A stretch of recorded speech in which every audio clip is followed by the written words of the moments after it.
Hello class, just a quick video on setting up a meeting in Zoom.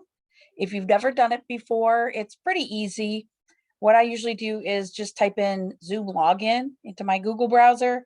I go to the login page and click login. And you'll see I have lots of meetings scheduled. So all you need to do, if you don't have a Zoom account, you just go through the regular login. It'll walk you through it. It's the same as logging in or setting up an account anywhere. It's free. But then when you do get your account set up, what you want to do is schedule a meeting. And you come up with this nice screen here.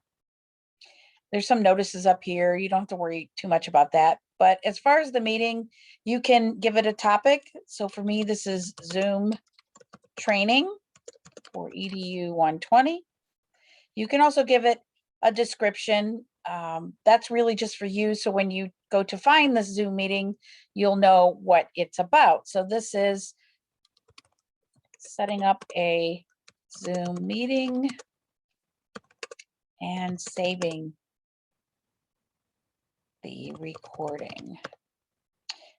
Then you just schedule the date as you would anytime. If you want to start your Zoom meeting now, you can do that after you save the meeting, but you just schedule the date and the time and how long you want it to go. You can go past this time. It's just to put it on someone's calendar. That's the only reason that you do the times. And then there's some things that you have to figure out here. Make sure you have the right time zone, Eastern time zone. And you can see there's lots of different ones. So make sure you're on the right time zone. If you're going to do this more often, if you're going to do it every week, you can do a recurring meeting. But for our purposes, we don't need that. A meeting ID, I just generally have it created automatically unless you want to create one of your own, which again, for us, we just have it generate automatically.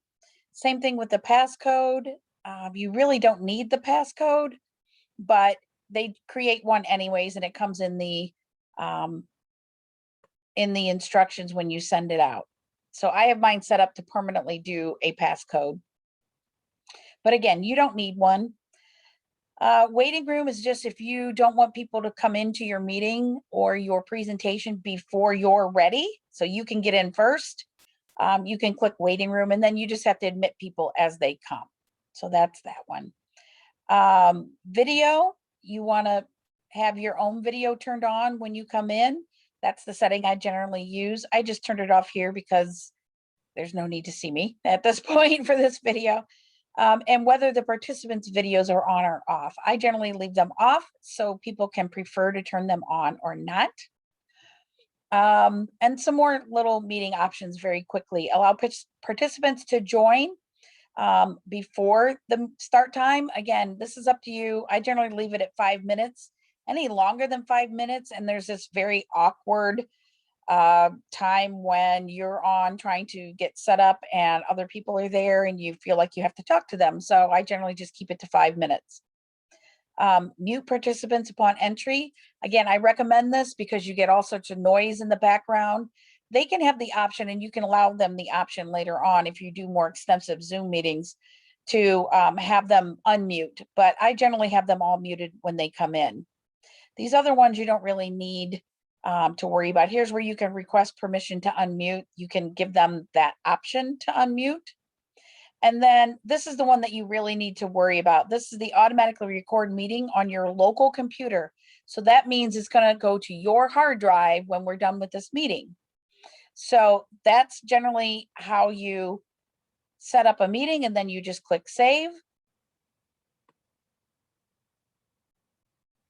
And then you can start the meeting right now, or you can copy the invitation for people. Here's how you copy that invitation. So this is what, if you're the organizer of the presentation, this is what you would copy. And here's a link to copy the meeting, and you would send that in an email to your partner so you can do your presentation together. Now, this is awkward because I'm using Zoom to show you Zoom, but when I stop the meeting, what you will get is a pop-up box that says converting meeting. It's going to convert it to a video file.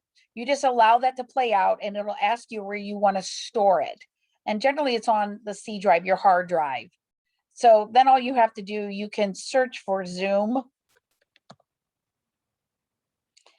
and I can show you in my documents where my Zoom is located. So for you, you can search for Zoom and it'll show you all the Zoom that you have. For me, I keep them all under documents, and it'll create a Zoom folder for you. And what you'll find is a Zoom recording. This is the one I'm working on right now. But what you'll do is find a Zoom recording with an MP4 file. That's the file that you're going to be uploading when you need to upload. It's an MP4.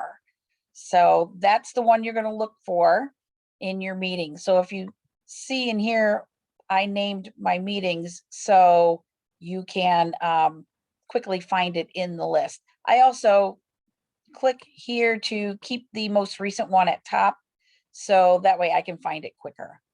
But that's it. That's how you create a Zoom meeting and automatically record it. And this is where you would find your files to upload them into your Google portfolio.